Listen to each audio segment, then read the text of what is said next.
नमस्कार। ये आकाशवाणी शिमला है। अब आप प्रभा शर्मा से कोविड-19 पर विशेष समाचार बुलेटिन सुनिए। मुख्यमंत्री जयराम ठाकुर ने कहा है कि प्रदेश सरकार कोरोना वायरस को रोकने में सफल रही है और प्रदेश की स्थिति पड़ोसी राज्यों की तुलना में बेहतर है। कल देर सायं भाजपा मंडल कुटलैहड़ की वर्चुअल रैली को संबोधित करते हुए उन्होंने कहा कि राज्य कोरोना मुक्त बनने की ओर अग्रसर था, लेकिन देश के विभिन्न भागों में फंसे लोगों के प्रदेश में आने के चलते कोरोना मरीजों की संख्या में वृद्धि हो रही है। उन्होंने ये भी कहा कि लोगों को चिंतित होने की आवश्यकता नहीं है, क्योंकि ये समुदाय संक्रमण के मामले नहीं हैं, बल्कि सभी पॉजिटिव मामले दूसरे राज्यों से प्रदेश में आए व्यक्ति या उनके प्राथमिक संपर्क में आने वाले व्यक्ति हैं। इस दौरान मुख्यमंत्री ने पंचायत प्रतिनिधियों को इस वायरस से निष्ठापूर्वक लड़ने के लिए प्रोत्साहित किया। देश में कोविड-19 से उपचार के बाद स्वस्थ होने की दर 51.07% हो गई है।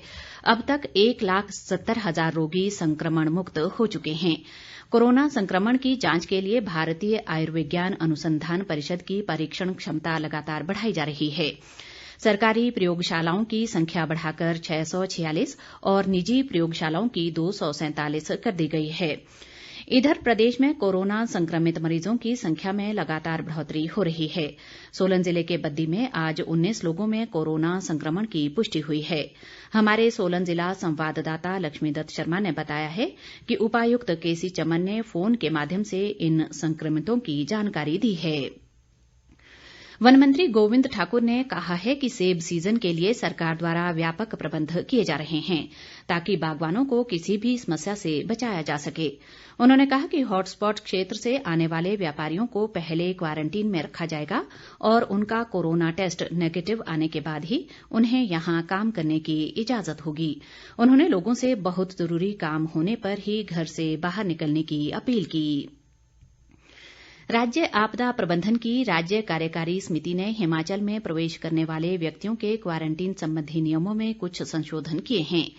राजस्व विभाग व आपदा प्रबंधन के एक प्रवक्ता ने कहा कि संशोधित नियमों के अनुसार मानक संचालन प्रक्रिया के तहत अंतर्राज्यीय आवागमन के लिए औद्योगिक कर्मचारियों, उद्योगपति, फैक्ट्री मालिक, व्यापारी, कच्ची सामग्री सेवा प्रदाता और निरीक्षण अधिकारियों को होम क्वारंटीन में छूट दी गई है।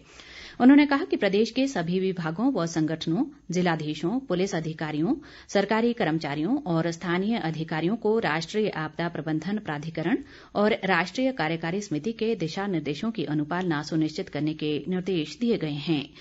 प्रवक्ता ने ये भी कहा कि प्रदेश में आने वाले प्रवासी मजदूरों को सीधा बागवानी, कृषि, ठेकेदार और परियोजनाओं के कार्यस्थलों पर भेजा जा सकता है।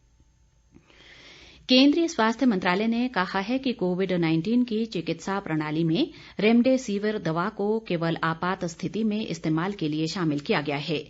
मंत्रालय ने कहा है कि जारी किए गए दिशा निर्देशों में स्पष्ट रूप में कहा गया है कि फिलहाल इसके इस्तेमाल के लिए ज्यादा परिणाम उपलब्ध नहीं हैं।